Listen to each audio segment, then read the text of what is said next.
ಅಸೆಂಬ್ಲಿಲೂ ಏನು ಉತ್ತರ ಕೊಡಬೇಕು ಮಾಡ್ತೀವಿ, ಏನೇನು ಕಂಪ್ಲೇಂಟ್ ಎಲ್ಲೆಲ್ಲಿ ಕೊಡಬೇಕು ಎಲ್ಲ ಕೊಡ್ಲಿ, ಅವಕ್ಕೆಲ್ಲ ಯಾವ ಸಂದರ್ಭದಲ್ಲಿ ಏನು ಉತ್ತರ ಕೊಡಬೇಕು ಕಾನೂನು ಕೊಡ್ತದೆ. ನ್ಯಾಯದಿಂದಲೇ ನಮ್ಗೆ ಅಂತಿಮವಾದಂಥ ಒಂದು ಜಯ ದೊರಕಬೇಕು. ಟೌನ್ಶಿಪ್ ವಿರುದ್ಧ ದೋಸ್ತಿಗಳ ಕಹಳೆ, ಬಿಡದಿಯಿಂದ ಶುರುವಾಯಿತು ಪಾದಯಾತ್ರೆ. ಕಾನೂನು ಹೋರಾಟಕ್ಕೆ ರೆಡಿಯಾದ DK ನೀವು ಏನು ಟೀಕೆ ಮಾಡಿದ್ರು ಮುಂದಿನ ಚುನಾವಣೆ ಇದೆಯಲ್ಲ, ಸರ್ವನಾಶ ಆಗೋಯ್ತೀರಿ, ಹುಷಾರು, ಎಚ್ಚರಿಕೆ. ಯೋಚನೆ ಮಾಡಿದ್ರೆ ಕುಮಾರಸ್ವಾಮಿ ಸರ್ವನಾಶ ಆದ್ರೆ ಕುಮಾರಸ್ವಾಮಿ ಸರ್ವನಾಶ ಆಗಬೇಕು, ನಾವ್ಯಾರು ಸರ್ವನಾಶ ಆಗಲ್ಲ.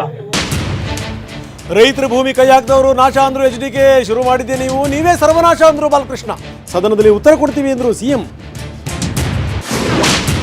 ಮುನಿಸಿನ ಮನೆ ಆಯಿತು ಕಾಂಗ್ರೆಸ್. ಅಸಮಾಧಾನದ ಮಧ್ಯೆ ದೆಹಲಿಗೆ ತೆರಳಿದ DKಶಿ. ಕಾಂಗ್ರೆಸ್ನಲ್ಲಿ ಇಂಥದ್ದನ್ನೆಲ್ಲ ನಾವು ಕಂಡೇ ಇಲ್ಲ ಅಂದ್ರು ರಾಜಣ್ಣ.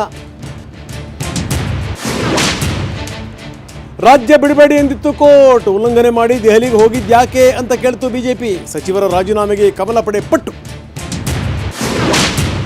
ಭಯ ಹುಟ್ಟಿಸಿದ್ರು DK BK, ಬೆದರಿಸಿದ್ರು. ಹೊರಟ್ಟಿ ರಾಜೀನಾಮೆಗೆ BJP ಹೊಸ ಬಾಂಬ್. ಸ್ವಇಚ್ಛೆಯಿಂದಲೇ ಕೊಟ್ಟರು ಅಂತೂ ಕಾಂಗ್ರೆಸ್.